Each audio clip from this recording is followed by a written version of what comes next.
अगर आपको बहुत कम समय में एक बहुत अच्छा लीडर बनना है तो इस चैनल को सब्सक्राइब कर लो, क्योंकि यहाँ पर हम सारे बड़े बड़े लीडर्स को समझने की कोशिश करते हैं। जैसे मान लो मोबीक्विक है, ठीक है, अब मुझे लोन चाहिए तो मोबीक्विक लोन दे देगा, ठीक, लेकिन अब बैकग्राउंड टेस्ट कैसे करते हो? अब जैसे आपके पास सुना मेरा बैंक अकाउंट है, आपको पता नहीं है मैं आपको वापस दे पाऊंगा कि नहीं दे पाऊंगा। तो इसका ये मेन चीज है कि मोबीक्विक के पास अभी 140 मिलियन यूजर्स हैं और 4 मिलियन मर्चेंट्स हैं जिनको हमने एक्वायर किया है पिछले 13-14 सालों में, जब से हम काम कर रहे हैं इंडिया में। तो मर्चेंट्स क्या होते हैं? दुकानदार। ओके, जो लोन देंगे? नहीं, ओके, जो दुकानदार पे हमारा QR कोड लगा है जहाँ पे आप पेमेंट कर सकते हो। देखिए, हमने शुरुआत पेमेंट से की है, तो हम पहले यूजर्स को भी और रिटेलर्स को, दुकानदारों को भी, किराना वालों को भी पेमेंट्स के लिए एक्वायर करते हैं। और इसी बात पे मैं बोलना चाहती थी, आप अगर अभी मोबीक्विक ऐप डाउनलोड करेंगे आपको लोन नहीं मिलेगा। आप मोबीक्विक ऐप डाउनलोड करेंगे क्योंकि हमारा वॉलेट ड्रिवन सिस्टम है, आप उस पर KYC करेंगे बैंक टाइप का, तो हम आपकी आइडेंटिटी वगैरह चेक करेंगे, फिर आप ट्रांजैक्शंस करेंगे। आप ट्रेन टिकट बुक करिए, आप बिजली का बिल भरिए, फोन का बिल भरिए, खाना ऑर्डर करिए स्विगी या जोमेटो से, जितनी भी ऑनलाइन बिल पेमेंट या आपके आसपास की जगह में पेट्रोल भरवाइए मोटरसाइकिल में, ये सब आप ट्रांजैक्शंस करेंगे तो उसका एक डेटा बनता जाएगा। वो डेटा के बेसिस पे हम डिसाइड करेंगे कि आपको लोन देना है या नहीं और कितना देना है, क्योंकि उससे आपका पूरा प्रोफाइल बन जाता है हमारे पास। तो पहले मैं ऐप डाउनलोड करके यूज करना स्टार्ट करूंगा, साल भर मैंने यूज किया, उसके बाद आप केस बना के बता दो कि यार मैं एलिजिबल हूँ 5 लाख लेने के लिए, 10 लाख लेने की, 15 लाख लेने की, हमें दिख गया तुम कितना स्पेंड करते हो, तुम हर महीने कितना खर्चा कर पाते हो। करेक्ट, सही।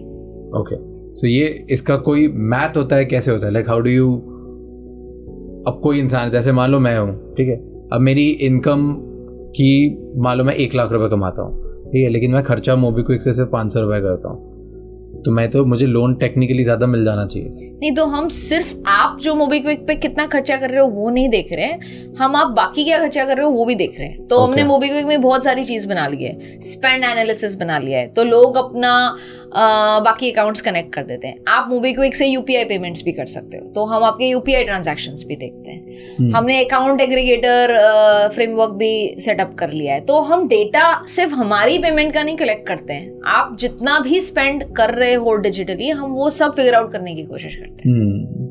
एंड ऑफ कोर्स आप डायरेक्टली जितना करोगे वो तो हमें दिखता ही दिखता है। ठीक है, तो बड़ी प्रॉब्लम क्या है? What do you feel there are 3 problems जो इंडिया में यूजुअली फाइनेंस को लेके लोग बात करते हैं, राइट? फर्स्ट इज कि लोगों को ये नहीं पता अपना पैसा बेहतर तरीके से सेव कैसे करें और इन्वेस्ट कैसे करें उसे। लोगों को ये नहीं पता कि मैं मेरे पैसे पे बैंक में पड़ा वो कम होते जा रहा है, मैं उसको बढ़ाऊँ कैसे। जैसे काफ़ी रईस लोग, अमीर लोग करते हैं, बढ़ाते जाते हैं पैसे, मैं कैसे बढ़ाऊँ मुझे पता नहीं है। और मैक्सिमम एक थोड़ा डिस्ट्रस्ट भी होता है, क्योंकि डर लगता है कि आज तक जिन्होंने हमारे पास वालों को एडवाइस दी थी उन्होंने तो डुबा दी है, तो मैं इनकी नहीं सुन के लगा रहा, राइट? इसलिए लोगों को लगता है कि भाई जो बैंक FD दे रहा है 4%, 5%, 6%, जो भी रख लो। सो एक तो ये प्रॉब्लम है। सेकेंड प्रॉब्लम है कि मुझे इंश्योरेंस मैं नहीं लेता, क्योंकि इंश्योरेंस पेनिट्रेशन इंडिया में बहुत कम है। ओवरऑल हम ऐसी कंट्री है जहाँ पे हम प्रिवेंट में ज़्यादा बिलीव ही नहीं करते हैं। हाथ के हाथ जो हुआ अभी हाथ दो, कर लो। लोगों को भरोसा ही नहीं होता है कि आज अगर मैं पैसे दूंगा तो 25 साल बाद अगर मेरे साथ कोई दिक्कत हुई तो कोई ले लेगा, क्योंकि बहुत बार ऐसा हुआ है कि 25 साल तक कंपनियां नहीं बचती, तो लोग सोचते हैं भाई मेरा पैसे ही चले जाएगा। एंड देन थर्ड प्रॉब्लम आती है, दैट इज कि मुझे आज बिजनेस करना है तो मैं अब लोन कैसे लूँ। मुझे अगर मैं नॉर्मल जॉब सैलरीड इंसान भी होता, जैसे आपने बोला पढ़ाई करानी है मेरे बच्चों को, तो लोन कैसे लूँ। मुझे बाहर जाके नए शहर में रहना है तो 3 महीने का डिपॉजिट कैसे लाऊं।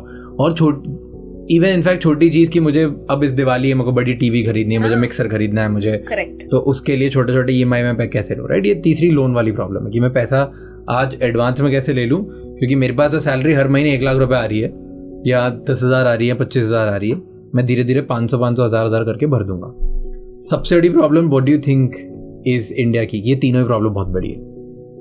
ये तीनों ही प्रॉब्लम बहुत बड़ी है, और इसमें से बाय द वे सभी के नंबर 7% ऑफ इंडियाज पॉपुलेशन से कम पे, पेनिट्रेशन सब में 7% से कम है, ठीक है? इन्वेस्टमेंट्स और इंश्योरेंस की और पुअर है, मतलब इंश्योरेंस 7% इंडिया के पास भी नहीं है।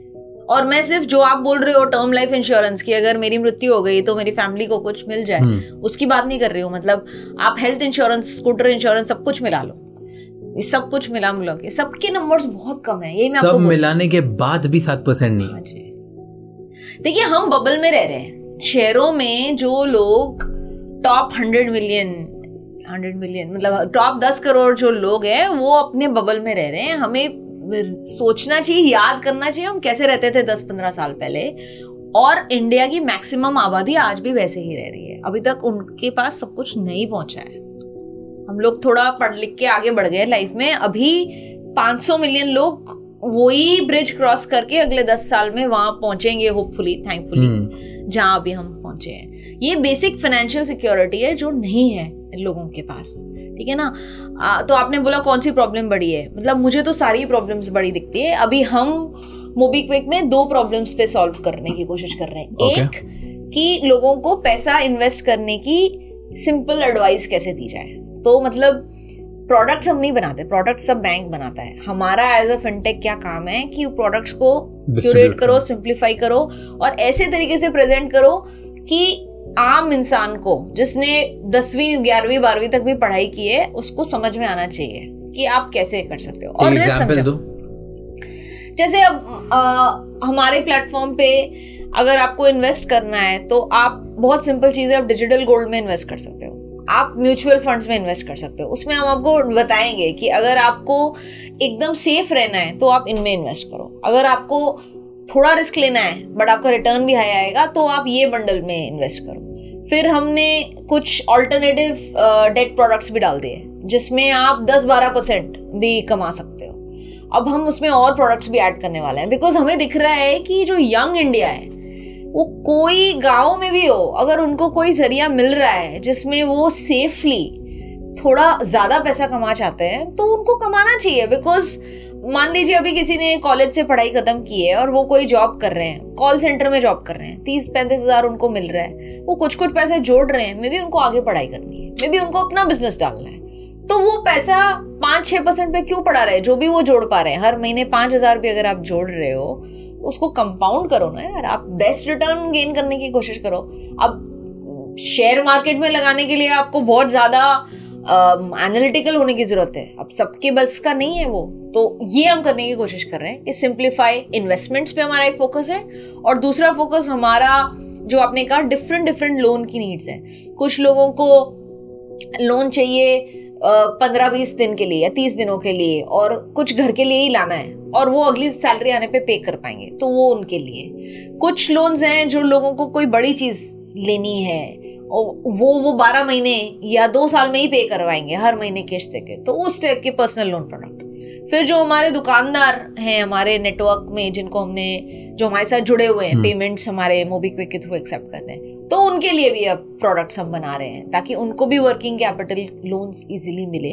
बिकॉज बहुत सारे ऐसे दुकानदार हैं जिनको वो स्केल नहीं पहुंचा उनका, जब तक वो 1,50,00,000 के स्केल पे नहीं पहुंचेंगे तब तक उनको बैंक से कुछ नहीं मिलेगा। प्लेटफॉर्म्स पे ट्रस्ट कैसे किया जाए, क्योंकि पहले प्लेटफॉर्म की जगह ना एडवाइजर्स होते थे। जैसे आप बोल रहे हो कि आप डेमोक्रेटाइज कर रहे हो और आप हर जगह फैला रहे हो, पहले छोटे छोटे एडवाइजर्स आते थे और वो बोलते थे कि ए म्यूचुअल फंड ले लो या इधर डेट फंड में लगा दो, और वो वही बताते हैं जिनमें उनका मोटा कमीशन बनता है। तो प्लेटफॉर्म्स, क्योंकि एज योर प्लेटफॉर्म और एज एनीबडीज प्लेटफॉर्म, वो तो पैसे तब कमाएंगे जब वो फाइनेंशियल प्रोडक्ट बेचेंगे जिनमें उनका 1% कमीशन करके 4% कमीशन होगा, राइट, या 10% कमीशन होगा। सो isn't like that's a question कि जो प्लेटफॉर्म जो डिस्ट्रीब्यूटर ही है, हम डिस्ट्रीब्यूटर की बात सुन के ही उस चीज़ में लगाएं जो डिस्ट्रीब्यूटर बोल रहा है। तो देखिए इसमें 2 चीज़ें हैं, और इस पे बहुत ही रिसेंटली भी सेबी ने एक और नोटिफिकेशन निकाला है। सेबी की एक लिस्ट है रजिस्टर्ड इन्वेस्टमेंट एडवाइजर। सेबी की वेबसाइट पे आप वेरीफाई कर सकते हो कि कौन उनके साथ रजिस्टर्ड है एज एन इन्वेस्टमेंट एडवाइजर। और अगर आप रजिस्टर्ड इन्वेस्टमेंट एडवाइजर हो, RIA, तो आप किसी भी फंड से कोई कमीशन नहीं ले सकते। अच्छा, आपको एडवाइजरी फी अपने कस्टमर से लेना अलाउड है, बट आप किसी से कोई कमीशन नहीं ले सकते कि मैं आपका म्यूचुअल फंड ज्यादा बेचूंगी। तो हम जितने भी इन्वेस्टमेंट प्रोडक्ट्स कर रहे हैं उसमें हम किसी से कमीशन नहीं ले रहे हैं। नाइस। और आई थिंक ये इम्पोर्टेंट है क्लैरिफाई करना और लोगों को चेक भी करना। तो ये कंज्यूमर अवेयरनेस हमें बढ़ानी है कि भाई आप वही प्लेटफॉर्म से लीजिए जो रजिस्टर्ड इन्वेस्टमेंट एडवाइजर है, विच मीन्स कि उनको किसी से कट नहीं मिल रहा। और ये कैसे देख सकते हैं कि जो आपने बोला रजिस्टर्ड से भी एडवाइजर हो, तो जो एक तो रजिस्टर्ड से भी एडवाइजर है, सबका आ रहा है ये नंबर है। अब तो खैर मैं आपको भी बताना चाहती हूँ, इस पे नोटिफिकेशन आई है कि कोई फिनटेक इन्फ्लुएंसर भी नहीं बन सकता अनलेस वो रजिस्टर्ड इन्वेस्टमेंट एडवाइजर है, जिसके लिए आपको एग्जाम देना पड़ता है सेबी का, जस्ट सो यू नो। तो ऐसी बहुत ही कम कंपनीज हैं, आई थिंक 1000 कंपनीज होंगी या 1000 इंडिविजुअल्स होंगे जो शायद या कुछ हजारों में होंगे जो रजिस्टर्ड इन्वेस्टमेंट एडवाइजर हैं। ऐसे ही प्लेटफॉर्म से आप करिए ट्राई, और उसमें भी जो भी प्लान्स वो लिस्ट कर रहे हैं उसमें उनको जरूर दिखाना पड़ेगा कि ये रेगुलर प्लान है या डायरेक्ट प्लान है। अगर रेगुलर प्लान है तो उनको कमीशन मिल रहा है, अगर डायरेक्ट प्लान है तो उनको बीच में कोई कमीशन नहीं मिल रहा। तो वो आपको अगर कोई बंडल बना के रिकमेंड कर रहे हैं कि मान लीजिए आपकी risk appetite on a scale of 0 to 10 5 है या 3 है, तो अकॉर्डिंगली आपको बंडल्स दिखाएंगे कि आप ये बंडल सबका थोड़ा थोड़ा ले लो, तो उसमें से उनको उनसे कुछ नहीं मिल रहा। ये क्लियर है, ये तो सेबी ने बहुत अच्छे से रेगुलेट किया है सेक्टर को। तो हर प्लेटफॉर्म का जब भी आपको प्लेटफॉर्म कुछ बोल रहा है कि ये ले लो वो ले लो, तब उनको आ रहा है नंबर देखना चाहिए। अगर है तो फिर ट्रस्ट कर सकते हैं हम लोग, नहीं तो नहीं कर सकते क्योंकि उनको कमीशन नहीं मिल रही। क्योंकि अगर कमीशन नहीं मिल रही देन तो प्लेटफॉर्म खुद ही चाहता है कि भाई तुम पैसे बनाओ, नहीं तो ऐसा प्लेटफॉर्म मैं नहीं कमा पाऊंगा। तो देखिए हम तो इसीलिए चाह रहे हैं कि एक तो मुझे आम आदमी की प्रॉब्लम सॉल्व करनी है, दूसरा ये है कि अगर हम फुल फ्लेश्ड एक प्लेटफॉर्म बना रहे हैं जो डिजिटल बैंकिंग प्लेटफॉर्म बन रहा है कि आपको पैसे से रिलेटेड जो भी प्रोडक्ट या सर्विस चाहिए जो आपको आपके बैंक से नहीं मिल रही है वो आपको मोबीक्विक से मिलेगी। तो मुझे तो ट्रस्ट गेन करना है, एंड मैं तो चाहती हूँ कि आपका पैसा बनता जाए ताकि आप हर कुछ दिनों में आके देखो कि आपका कितना पैसा बना है, ताकि आप अपने दोस्तों को रेफर करो, अपने फैमिली को रेफर करें। और फ्लिप साइड, जब आपको जरूरत पड़े एजुकेशन के लिए, लैपटॉप खरीदना है, कुछ करना है जिसके लिए आपको लोन चाहिए, तब आप लोन लीजिए। ओके, टेल मी, आपने ना यूएस में काम किया, पेपैल जब यूएस का फर्स्ट मतलब मॉडर्न डे पेमेंट रेवोल्यूशन था जो पेपैल के थ्रू स्टार्ट हुआ था। यूएस और इंडिया में क्या डिफरेंस है पेमेंट सिस्टम्स में? यूएस हमसे पहले ये होता आगे कि नहीं? देखो आज से 14 साल पहले जब मैं वापस आई थी भारत, तब यूएस हमसे आगे था और उनकी इकोनॉमी ज्यादा डिजिटल है, इसलिए वो आगे तो हैं। मुझे याद है जब मैं आई थी, मैंने शुरू किया था, जिससे बात करो मेरे अपने फैमिली मेंबर्स, डिजिटल पेमेंट्स करेगी, ये तो कैश का देश है, ये तो कैश चलता है यहाँ पे, कौन करेगा डिजिटल यूज? बट देखो काफी बदला है, मतलब बहुत बदला, बट आज भी बोलते हैं लोग बोलते होंगे, बट दुकानदार से पूछो ना कि क्यूआर से कितनी पेमेंट हो रही है, कितनी बार फोन चेक करता है और कैश कितना आ रहा है। तो काफी बदलाव आया है और अभी अगले 5-10 साल और आएगा। तो तब इंडिया पीछे था, बट पिछले 8-10 साल में बहुत कुछ हुआ है। स्मार्टफोन पेनिट्रेशन बहुत बढ़ गई है, उसमें भी पहले एज होता था, अब 2G 3G 4G तक हम पहुंच गए हैं। और उसके बाद डिमोनेटाइजेशन हुआ है और उसके दौरान ही यूपीआई भी आया है। तो उससे जो डिजिटल पेमेंट्स की बढ़ोतरी हुई है इंडिया में बहुत हुई है। आज मैं बहुत कॉन्फिडेंटली आपको बोल रही हूँ कि इंडिया डिजिटल पेमेंट्स में और फिनटेक में, फाइनेंशियल टेक्नोलॉजीज में, fintech is short form for financial technologies में बहुत आगे है और मे बी शायद नंबर 1 पे भी, और अगर नहीं है तो बन जाएगा। बिकॉज एक डिफरेंस है, ये वो टेलीकॉम वाली बात है कि बड़े कंट्रीज में सीडीएमए पहले आ गया था तो उनको सीडीएमए निकाल के जीएसएम लगाना पड़ा। हमारे यहाँ था ही नहीं टेलीफोनी, सीधा जीएसएम आ गया तो हर जगह जल्दी फैल गया। अब वही है, तो जब मैं आई थी तब हम बहुत पीछे थे, बट पिछले 10-15 साल में इंडिया में रियली बहुत कुछ हुआ है चेंज। और अब फिनटेक इंडिया जो मार्केट है वो वर्ल्ड की 3rd लार्जेस्ट फिनटेक मार्केट मानी जाती है। That is why this is the sector जिसमें सबसे ज्यादा इन्वेस्टमेंट आई है पिछले 10 सालों में from global venture capitalists. So that is, so first would be US or China? US. Second China and third India. Yeah. So India 3rd largest fintech economy here in the world. Thank you so much for watching this episode till the end. For more such clips, please subscribe to Raj Shamani Clips channel, because here we get India's top leaders to help you become a better leader for tomorrow.